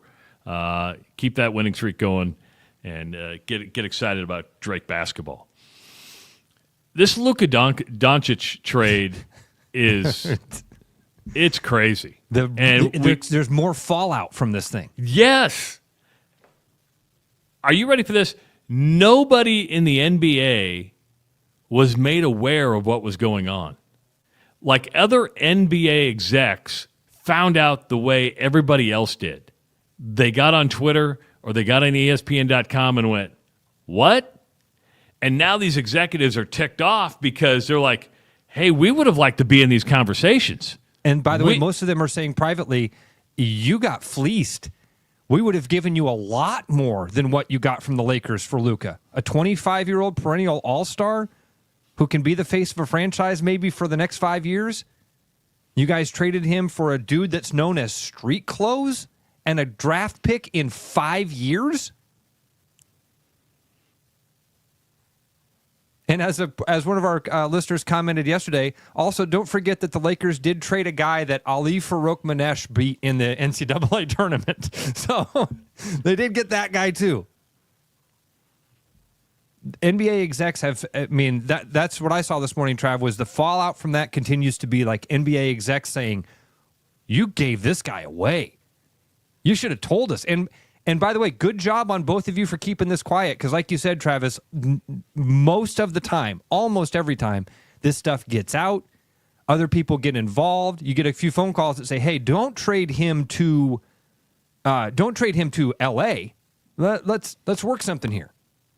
We want to jump into that fray. And the fact that they didn't even do that at all, that's almost... Again, when the trade got announced, I'm like, what is Dallas doing? Do you think there should be transparency when it comes to trades like that? Or do you think it's fair that you work in secrecy to where, some people, I'm not a huge NBA guy. I'm not going to sit here and pretend that I know a lot about the NBA. I trust a lot of other people's opinions. And a lot of people are saying this is like the biggest trade in NBA history. All right, so Trav, let me just use my real estate world here for a moment, okay? Because a lot of times people sell houses without putting them on the market. Okay. And I've been able to do that a few times in my life where you get a house, you know you're going to be listing a house, and somebody reaches out to you and says, hey, you don't by chance know of a property that's going to be coming on the market, and they describe the house that you're going to be listing. Go, yeah, I do. I got a house in that school district with that many bedrooms in that price range that I'm about to list. So then you go to your client. In this case, it would be like going to the Dallas Mavericks. And you say, what is it that you're wanting out of this transaction? Because we've got somebody out here. If we go to market, there's a chance we're going to get more. There's also a chance that we will get less. So let's figure out what you want from this transaction and make sure we get that. And then we can do this thing without much headache and heartache. So maybe it was something that easy that they said, listen, we're tired of dealing with Luka, man. There's things happening behind the scenes that you don't know about. We think that he'd be a better fit in L.A. We'll take a draft pick in AD and some of your, extra balls that are laying around. And I don't want to go to market with this thing because I don't really want people to look under the hood. I don't want people investigating this thing too much. So let's just get this thing done and I can walk away and have what I want out of it, which is a future. I don't know. I'm just trying. I'm reaching for why you would do this. That's a good analogy, the real estate one. But there you have two parties, right? You have a buyer and you have a seller. And probably at that point, the seller probably has the most negotiating power. Like, hey, we'll sell you my house, but here's absolutely. This is what you're going to take. These are the conditions. If you want it before I go to market, these are the conditions. That's why I'm saying Dallas actually would have been in that position. They would have been in the negotiating power to say, okay, you want Luka? and you don't want us to shop him around. You want to do this under the okay. Here's what we need. But I don't know. I hate to say they obviously didn't get what they should have gotten for it because it's easy for these execs right now to, as the trades go, we would have given more. Easy to say it. But here's the crazy thing. You keep teammates out of the loop. You keep fans out of the loop. You probably keep other executives within your organization out of the loop because you don't want it to get leaked. Now the fans don't trust you. Your probably own team doesn't trust you. You may have people who work within the organization going, how do we answer to this? You just gave away the franchise. You have Kyrie, but you gave away the face of the franchise. Since Dirk left, this is the guy that has carried that torch. Since Dirk left, I would agree with that. Right way is probably he's the guy that picked it up since Dirk or something like that. I mean, he's fun to watch. He is very talented. Despite the fluctuation in weight, and people give him a hard time, says, it doesn't work very hard, but the dude just has an amazing natural talent. I do think, Trav, that more is going to come of this. Like we saw more fallout this morning when we woke up. What I mean by that is there's some speculation out there about why Dallas wanted to get rid of him, or if it was a personality conflict between Luka and the GM. And then there's just some talk of incompetence on the Dallas part, I think. That's what I'm reading today is a lot of people just saying, man, this is a real fumble. I'm not shocked by the trade. I am, but I think I'm more intrigued from the business aspect of how you were able to keep something so secret. Because in today's world, to keep something secret is a very hard thing to do. That's like the headline from one of the articles that I read, Trav, was like that other GMs have reached out to their sources and said, hey, congratulations to these guys on keeping this so quiet. They're apparently, the Dallas GM and the Lakers GM are apparently good buddies, and so that's a part of them being able to pull this off. And it all started at a coffee shop in Dallas over a cup of coffee that takes 12 hours to brew. How much do you think? Oh, yeah, What? it's some special Indian coffee that's cold filtered, that they do it like drip by drip, and it takes 12 hours to make a pot. I'm not being gross here, and I'm being very serious. Do you know about the coffee beans that monkeys poop out? Yeah, it's like $1,000 a pound. So the monkeys eat the coffee beans, and then they poop out the full bean, and then people clean the poop off of it, and then grind the bean and drink the coffee. And then they charge you $1,000 a pound for it. I might be exaggerating. I love coffee. I'm not paying $1,000 a pound for coffee. I don't care how good it tastes. Think if the 12-hour coffee was made to order. All right, you can pick that up tomorrow at 3:33 p.m. Call it in the night before. Can you imagine you're off your shift and you forgot to start the brew, and they come in the morning? You wake up in the middle of the night with that panic. Yeah. Forgot to start the 12-hour coffee. I got to get back in. I don't have the security code. The alarm's going to go off. What's the most expensive cup of coffee you've ever paid for? Oh, it's got to be it's got to be in Las Vegas somewhere. And probably just like a regular Starbucks, right? Yeah, yeah. You're charging me $8 for this? Something like that. Something like that. Every now and again, you get they kind of I fall for the upsell. I'm like, you know what? I'm in the mood. I want the epic size. I go to Friedrich's up the road here, so every now and again, normally I make my own coffee, but occasionally I go up there. I want the epic size of the raspberry mocha. Oh, okay. Do you want the third shot of espresso in there? Well, hell yeah, I want the third shot of espresso. Oh, okay. That'll be $8.14. You're like, oh, God. When I owned my coffee shop, that's how I made. I don't know if I made money because I didn't get done paying for it till 10 years after it was closed.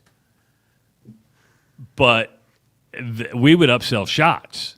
That's where you did it because we started all our drinks with this one shot of espresso and said, do you want a second or third shot? And then you would tack on the price to that. Yeah, because most people go, well, yeah. Do I want to wake up more? Do I want more of the good thing that I'm here to get? Yeah. You're probably going to give it to me for like 50 cents. Heck yeah. Oh, no. $1 a shot. Okay. Because you're pulling 2 shots at once, and then it's just an extra $2 added onto the drink. You wonder if Mark Cuban, and people are commenting about this, sold the team a year ago. He's still active in some ways, but he doesn't really get to make decisions. You wonder what Mark Cuban thinks of the trade. Because isn't it the Adelson family out of Vegas who owns the Mavs now? Yeah, something like that. Yeah. And I don't know what the owner's involvement is in this. I don't know. The things that I know are that NBA execs have stepped out today to say this was not a good deal for the Dallas Mavericks. They got fleeced by the Lakers. Good job on them for keeping it quiet, but poor job out of Dallas for not putting this thing out there in the public, not putting him on the market, and letting people know what was available. But it's almost like Dallas wanted to get fleeced. That's the crazy thing about it. Is you're looking at this deal going, it's not a good deal, but we want to make it with the Lakers, which is astonishing to me. But, there's still fallout coming from it. We were surprised yesterday, and even probably more surprised today, the level of secrecy that was able to be maintained in a deal this big in sports. Of course, it is Super Bowl week. Teams have arrived in New Orleans. You're going to see heightened security. I never told you this, Ross, but because of my busy week, I've got my corporate meetings today. I've got another corporate meeting on Thursday, and then I have to MC an event on Friday night. But if this would have been a different week, I talked to Owen, and I was going to call you and say, do you want to hop in the car and drive to New Orleans?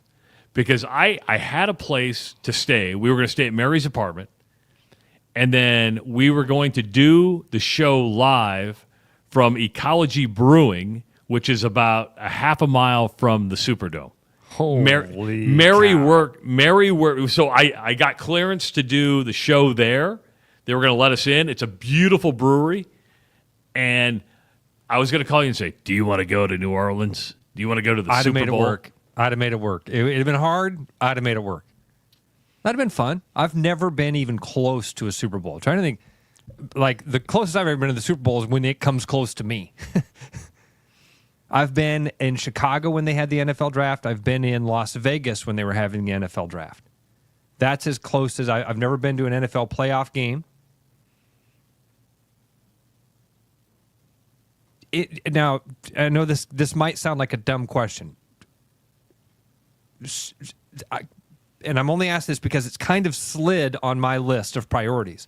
Super Bowl still a bucket list item for you? No. I don't know if the Super Bowl ever was. Now, I will say this. If we were to go to New Orleans or any Super Bowl, I don't know if I need to go to the Super Bowl itself. It's the festivities around the Super Bowl that I think I would want to go enjoy. So I would agree. Mary lives probably about a mile and a half from the Superdome. That brewery's about 3/4 of a mile, half mile from the Superdome. You're in the epicenter there. You're feeling the buzz. Yeah, and so you're like, okay, I'm not going to the game, but I'm going to go enjoy. Plus, it's carnival season, so I'm sure you've got some parades going on someplace. You are just taking in New Orleans. The Super Bowl happens to be in town. I don't need to get in the stadium. I can just go party. That, to me, that would be fun. Dude, my buddy Tommy Carter, who might be listening this morning, Tommy's the guy that cuts my hair over at Platinum Signature. That's why people always ask me why I look so fly, and I have to tell them it's Tommy. I mean, people are always asking me, Ross, how you look so fly? I say, it's Tommy Carter. Tommy's a huge Eagles fan, and he went to Philadelphia just to be, and did exactly what you're talking about, Trav. Didn't have tickets for the game, just went and found a bar to hang out in Philly. I was in Pittsburgh when Barry Bonds came back. He'd been traded from Pittsburgh to the Giants, and San Francisco came back to play Pittsburgh. We happened to be in Pittsburgh the night of that game, but we had tickets for the next night's game, if I remember right. So we were in a bar watching the same sort of deal. You know what I mean? There was a buzz, and that was just Barry Bonds is back in Pittsburgh. So that's fun to do that. Maybe one day we'll do that. The Rush goes on the road. The Rush road trip. We're going to be doing that. Yeah, the Rush road trip. Noah wrote in and said his wife regularly gets a $9 coffee. Regularly gets a $9 coffee. You need to put a stop to that. Seriously. I don't know what the hell she's drinking. Even if you go to Friedrich's, Smoky Row, Starbucks, a $9 coffee, that means she's getting like a breve. What, I don't even know what a breve is. What's a breve, and how does it cost $9? A breve, instead of using like milk as your latte, you're using like half an ostrich egg yolk, using or half like and half or heavy whipping cream. And that's $9? Yeah, because the heavy whipping cream is a lot more expensive. We've just stumbled into the wedding cake version of coffee here. That's exactly what you're doing. The wedding cake version is a good way to put it. Oh, you want flour, sugar, and frosting? That'll be $700, please. I used to have meth heads come to my coffee shop all the time. No kidding. And meth heads were the best because they were tweaking. They were tweaking, and they'd be scratching, and they would order like all they wanted was like 8 shots of espresso. Oh, because. And then they'd went like 15 packs of sugar in it. And finally I've said, hey, I'm going to have to charge you for sugar. Because, you're just literally... Yeah, it's a cost. You're using so much sugar that I can't... Yeah, you're getting 8 shots of espresso. And so you need that high. Then you want the sugar. But you know what meth heads always did? They tipped. I'm like, wow, you're a good tipper. Really good tipper. Get the money. I have no idea. No idea, because I thought, well, at least you're spending it on a legal drug and caffeine. I remember there was some documentary series that was on Netflix, and I wish I could remember which one it was. But in the middle of this, it had nothing to do with McDonald's. In the middle of this documentary, the people go through a McDonald's drive-thru. And the guy pulls up, and just like it's an everyday order, because it turns out it was an everyday order for him and his wife, he orders an extra large coffee with 15 creams and 15 sugars. And it was like of the entire documentary, that was the thing that like became a social, like the zeitgeist grabbed onto that and went, wait a minute, these people order what? 15 creams, 15 sugars. Something like crazy. So that's not even a coffee. No. Right? That's not even a coffee. Wow. Yeah, I owning a coffee shop was kind of like owning a bar. And it was just a drive-through. So you saw a lot of different drinking habits when it came to the coffee. But I didn't have, 12-hour drip coffee and I didn't have monkey poop coffee. By the way, I got a text from my buddy Ryan. He says, Kopi Luwak, I've had it. Decent stuff, nothing amazing. It's kind of like we got a bottle of wine last night. I was real excited about it. It was like a $62 bottle of wine at a restaurant. Got done with it. I'm like, could have been better. I've had a better $15 bottle of wine. Yeah, I bought a bottle of Josh that was just as good. Yeah. I will say this. My latest secret with the wine, I've been dumping it out. I open it, I dump it out, I put it in the blender, and I blend the crap out of it. Vroom, vroom, vroom. And I do it for like 30 seconds to a minute. And I'm aerating it, right? I'm letting the air just really take over. Then I use a funnel and I put it back in the bottle and I lightly cork it and I let it sit for like a half hour before I drink it. And it is some of the most incredible wine. Look at this guy. I love it. Just saying. I love if you it. want to try it. You know how I drink wine? I pop the cork and sometimes drink straight from the bottle. I thought you were going to say you open the box and use the spigot. Yes. Yeah, right, exactly. 515-517-2303. That's the number to call. When we come back, Justin Miller is going to jump in with Ross Peterson, and my son Owen Justice going to hop on for the last half hour. So get ready for that. They got a lot more to talk about. It is the Rush Radio Show on therushradio.com. Missing a quality home-cooked meal? You know, the kind Mom used to make? Lucky for you, we found her recipe book. Welcome to the High Life. Welcome to the champagne of bars. You know why Central City Liquor is always so busy? Yeah, it's because of the cash coupon. Saving money is important, but honestly, I think it's our huge variety, the convenience of our store. Nah, I'm going to stick with the everyday cash coupon. Well, the guys come in for those great values, but the ladies come in to see me, you know. I don't think so. Morning, Tom. We got cash coupon today. Good deal. That's going to save you some money on that bottle, Mike. Central City Liquors, open 7 days a week, 5 blocks north of 235 on 2nd Avenue. Save 10% when you pay in cash. With over 260 beers on tap, El Bait Shop isn't just another craft beer bar. It's the best. Beer lovers know El Bait Shop, 200 Southwest 2nd, Des Moines. Start the new year with a new car at Willis Chevrolet of Granger. We have the largest inventory of new and certified pre-owned vehicles in the area, and we're offering huge savings during our new year new car sales event. Save up to $8,000 on selected 2024 Silverado 1500s or $10,000 on Tahoes or Suburbans. Looking for something affordable? Check out the Trax and Trailblazer starting at just $23,000. At Willis Chevrolet of Granger, we're your small, friendly, family-owned dealership. For great deals and great service, visit us at Willis Chevrolet at Granger today.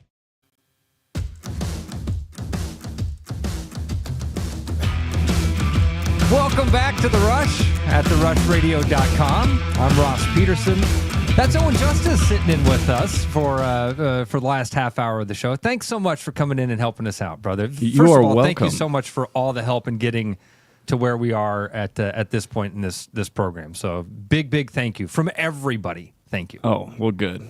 Yeah. I'm sorry. I'm trying to figure out what I'm getting my bearings here. I haven't. There's a lot of buttons around. While you're figuring out how to get Justin on the program, I want to tell people about our new sponsor, which is Bats and Bugs Pest Solutions. Speaking of bugs, there's Justin right there. Whoa. If you have ever had a bat in your home, that's something that Justin would freak out about. Justin would need an expert. If he found a bat in his home, he'd need to know who to call. You're probably in that position too. And if that's the case, you need to call Corey at Bats and Bugs Pest Solutions. I've learned a lot about bats in my conversation with Corey. They are a protected species in Iowa, so you can't use poisons or pesticides. You have to legally use a treatment for your business or home that will allow the bats to escape. And they've got a great system at Bats and Bugs Pest Solutions. So if you are in need of any of that, not just bats, bugs, even groundhogs. We had Groundhog Day. If you've got groundhog problems, Corey can help you out with that as well. So big thank you to our friend Corey at Bats and Bugs Pest Solutions for jumping on board. Justin Miller, thanks so much for giving us time this morning, buddy. How you doing? Yeah, I'm happy I was free to be able to do this. So yeah, glad you caught me on, so busy. So you are not headed down to, because this game tonight, a road game at Murray State, right? Yeah, so I'll be watching it on ESPN too, with like most else. of us. Yeah.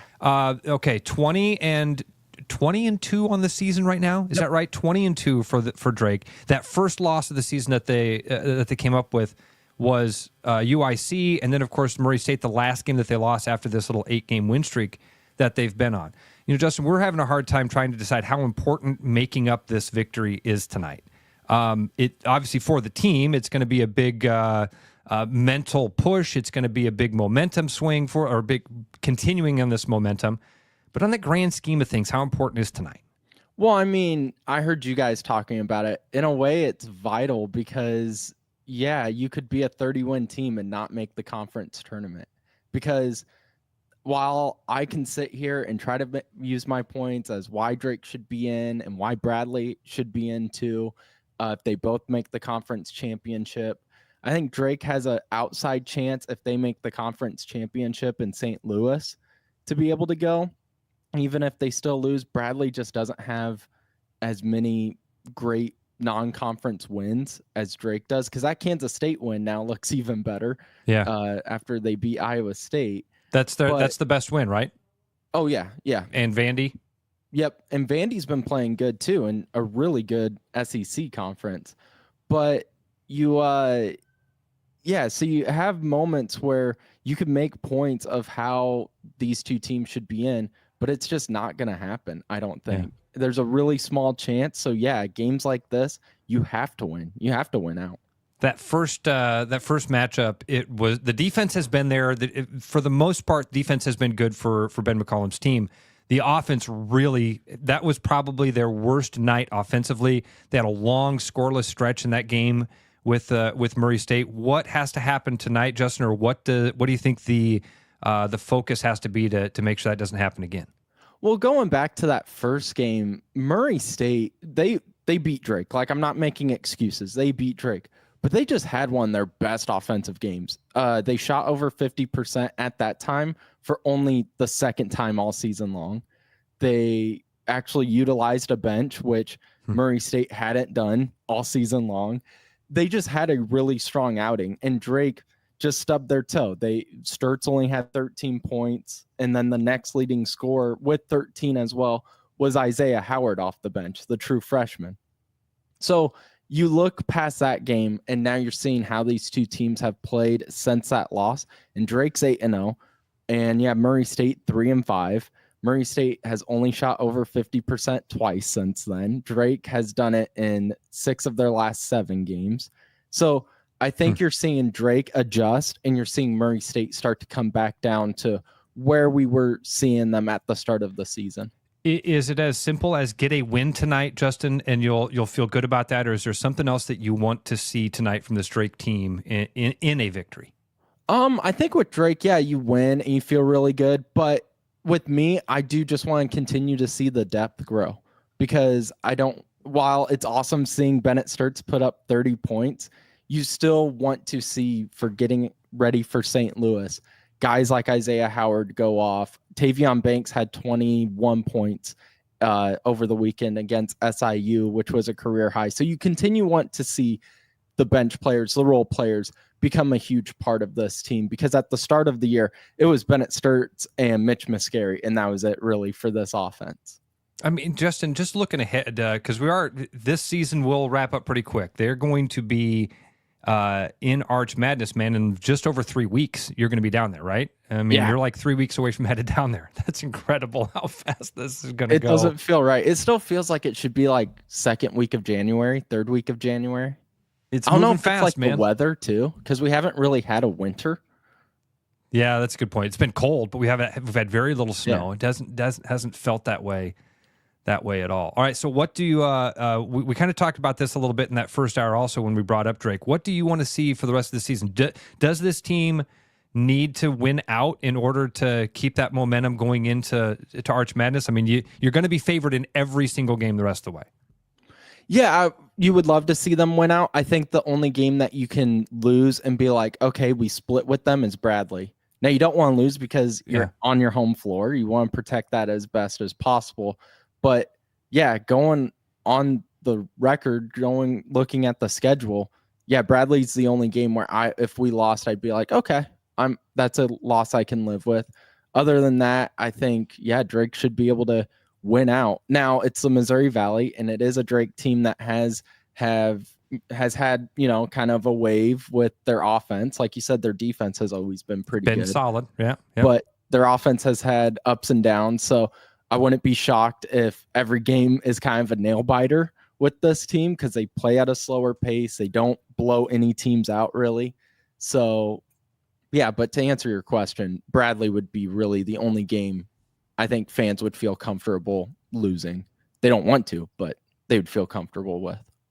Yeah, I mean, all of that applies, Justin. It is it's a crappy situation to be in, though. It really, it's a crappy situation to be there. If you are if you're Coach McCollum, man, I don't even know what the right question is here, because I don't want to say how do you recruit. That's not right. But you have to be honest with guys about the situation that you're in here. Do you know how that? I mean, you're as much of an insider as we have on that program. Any idea how that conversation is had within the locker room? Well, do they talk about this? I bet you McCollum talks to the guys, and he has built a culture that is, you don't worry about the future. It has to be focused on what you can control, and all we can control is beating Murray State tonight. Man, so I asked him about, they had a game, was it against Evansville, where they just couldn't make free throws. It was bad. They still beat Evansville, but that was like the main concern. So I asked him about that, and his reaction was, well, they sometimes go in, they sometimes don't. So he very much is so like a guy that just worry about what you can control. And that is like effort. That is how you hustle. And so I think the guys have all bought into that mentality that coach has really built into this program.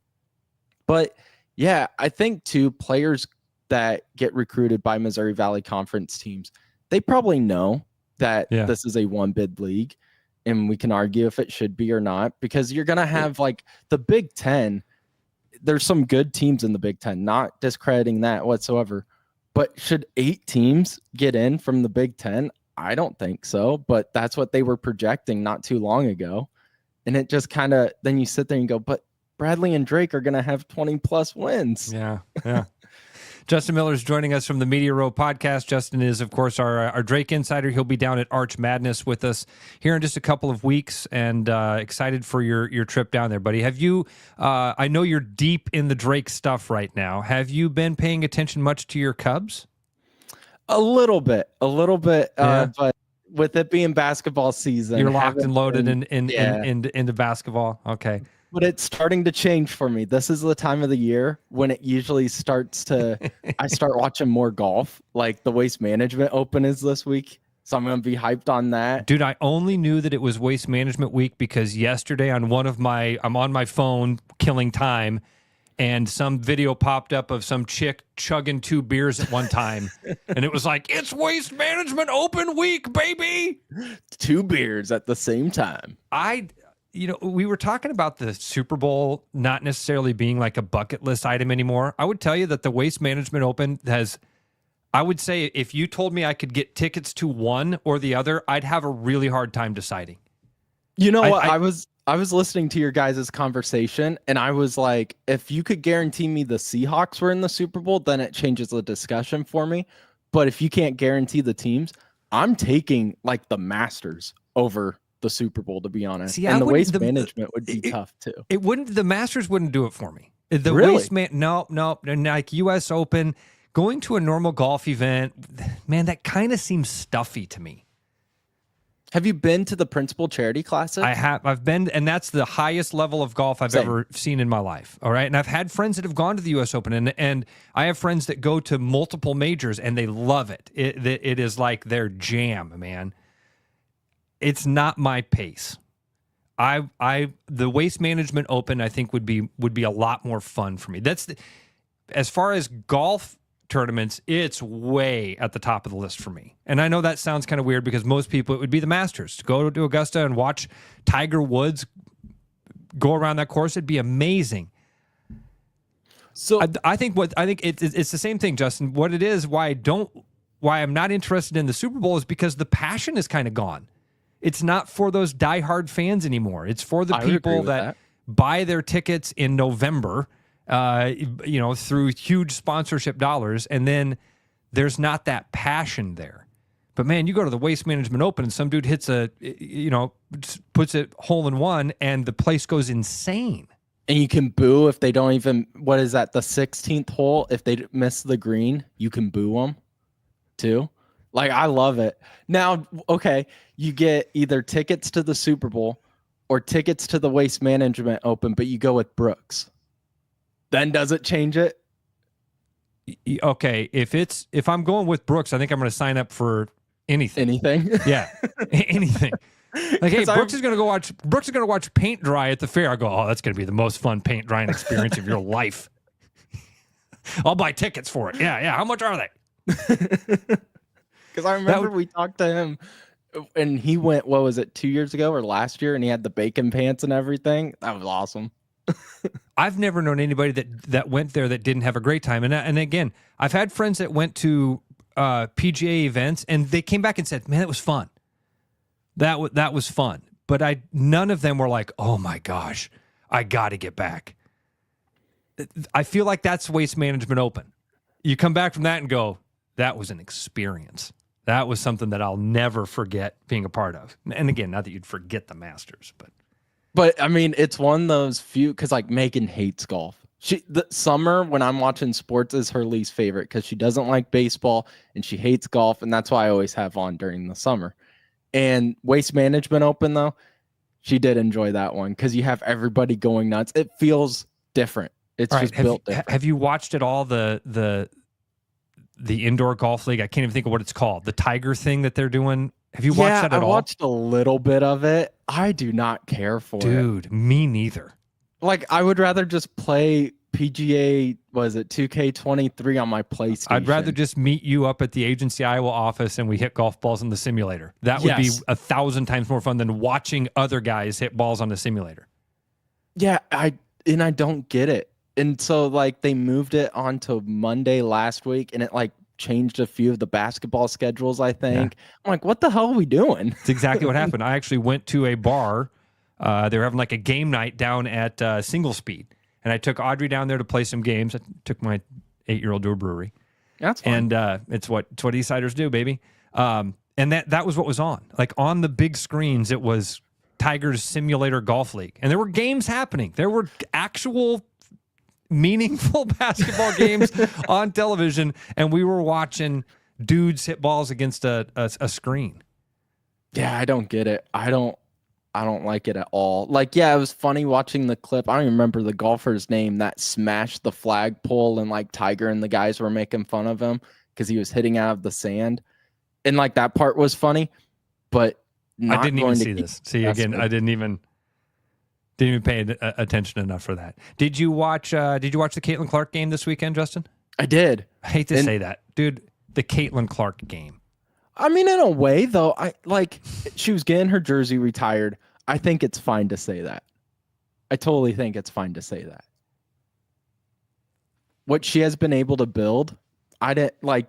You said it, and no part of me was like, "Whoa, Ross." Yeah, for some reason it caught me like that. She wasn't playing. But it was, we got together. We have not, my dad hasn't had like a gathering for a Hawkeye basketball game since last year, since the national championship. And we got together to watch that again for the first time all year. We haven't done it for a men's game. Did it for football. We did it for Caitlin Clark. And we did it yesterday or this weekend to watch Caitlin Clark watch a basketball game. It was an awesome game. I was texting my dad the whole time. And it was right. I mean, Saturday had the Drake women playing UNI, which was an awesome game, too, because you just had the speed and competition. Maya McDermott is like a forgotten great point guard, I think, in the state of Iowa. She's so good for UNI. And then you go and you watch that game, too. And my dad was like, how could you not love women's college basketball? It is so fun to watch. And teams are so balanced. And yeah, it was a great game. You can join us at therushradio.com. Of course, we are available on YouTube and X. Got a lot of comments coming in on YouTube. We love having that interactive portion of the show because a lot of people can weigh in and kind of give us their opinions without necessarily calling in, Justin. One guy wanted to know earlier about, he brought up the topic of a statue. It was Bob who wrote in and said, there are conversations out there about a statue for Caitlin Clark. Bob's take on it was there was no national title, and you can't have a statue unless you have a national title. Thoughts on that? Totally disagree. I mean, what she did not only for Iowa women's basketball, but just for women's basketball in general, like, yeah, you can definitely put up a statue of Caitlin Clark, and you should put up a statue of Clark. And we all tuned into that game on Sunday to watch Caitlin Clark watch a basketball game too. Like, that is a great way to put it. And they went to 2 national titles in 2 years. That's a good, yeah. Almost won. And I when look was the last time Iowa did that? I look at Johnny Orr. I think that there are times when people I don't think that that's a prerequisite. I don't think winning a national title is a prerequisite. If you had the impact on a program that was worthy of that, I think for right now, the jersey and the rafters is fine. That's it. That's a wonderful thing for now. In 5 years, in 10 years, when she retires, maybe that's the time to start thinking about something more permanent like that. Or do you just ride it out right now, ride out this awesome train, and when Indiana Fever come in for the preseason, you unveil the statue of Caitlin Clark? I'm telling you, you don't, because Justin, what you're doing there, that's like if the Yankees have a promotion the night that the Red Sox come to town. Okay. You don't need to do a bobblehead giveaway to get people to come watch the Red Sox. Hey, honey. That's a fair point. You're going to have what you've got on your hands here are a couple of real awesome marketing opportunities. Of course, the one is Indiana Fever are going to come to town. Caitlin's actually going to be playing. She loves seeing you, Justin. You know that. I don't know. She told me she doesn't like me. You guys don't like me that one day. Remember when you told Justin you didn't like him? That might be one of my favorite stories of working at that building. Was I was filling in with Miller and Condon, I think, and you guys came by. And you're like, Audrey, tell Justin what we think about him. And without missing a beat, she goes, we don't like him. And just walked away. And I was like, that felt genuine. It was great. It was great. See, Austin says you build the statue now before the Fever beat you to it. There might be multiple statues of her. There might be. We got to wait and see what the staying power of all of this is. I would agree that right now it does seem like she's on that trajectory and projection that there will be a statue of her outside of Carver Hawkeye Arena or inside of Carver Hawkeye Arena or something. And maybe there's another one in Indiana. I think you definitely, I don't think it's a projection. I think, yes, 100% there's going to be one. I don't look at championships for a statue, impact. That's what I look at. If you impacted the game, the team, the culture, you should get a statue. And the way she did. I'm going to run out of minutes here, but I don't want to waste this opportunity since I've got you, Justin, and I know Owen is sitting there with me. So I want to probably bring him in as well on this. A very interesting bar promotion happened over the weekend in England, in Nottingham. So Nottingham Forest and Brighton were going to be playing in the Premier League. And about 45 minutes before the game started, a bar in Nottingham decided they were going to put a little promotion together. And they wanted to get some more people in the bar to watch the game. And so the bar owner set something out on social media that basically said, hey, free beer every time Nottingham scores. Which is usually not that big of a deal. I mean, in a Premier soccer, so what? One free beer? One free beer, maybe two free beers. Oh, that's a high scoring game then. Nottingham won the game 7-0. But is this a Nottingham bar too? It's in. Yeah, and that's where Chloe is from. Chloe, who we work with, Chloe's from Nottingham. Yeah, a bar in her town had to give away. So they ended up giving away basically $1,500 worth of free beer. But so now do you great promotion? It's awesome, especially if you're a customer. But now do you have to do that moving forward because you're like, man, maybe we're the secret juice to them playing so well? No, I don't think. I touch it again. I think you just tell people we're the bar that gave away free beer. You don't tell them that you're doing it ever again. Have you? And this is why I wanted to ask both you guys because you guys are much more into the bar scene than I am. Are promotions like that enough to get you out of the house? If you saw something that said free beer when the Menace score at free beer will do it. That's enough. Those two words will get me out of the house and get me to your establishment. There actually, when I was at KU, there was this bar down there had this thing. And sorry, when I get brought into the studio, there's tree guys here to trim some trees, and the dog is freaking out at them right now. But when I was at KU, there was a promotion that every Friday afternoon, starting at noon, this bar would have free beer until they ran out. They'd buy a certain amount. And I had a class at like 3 p.m. on Friday afternoon. So I would always go to the bar at noon, drink free beer until they ran out, and then go to my advanced algebra class at 3. That's great. Just hammered. Yeah. Like, this isn't working. I remember, Owen, the one that they had when I was about your age. I was a maintenance man at an apartment complex. And one of the bars downtown, it was free cover until 6. Okay? So you could get in for free. And again, it's even saving $5-10 and cover was enough to get another beer. So it was kind of like having a free beer. But man, I worked until 5 o'clock doing basically construction.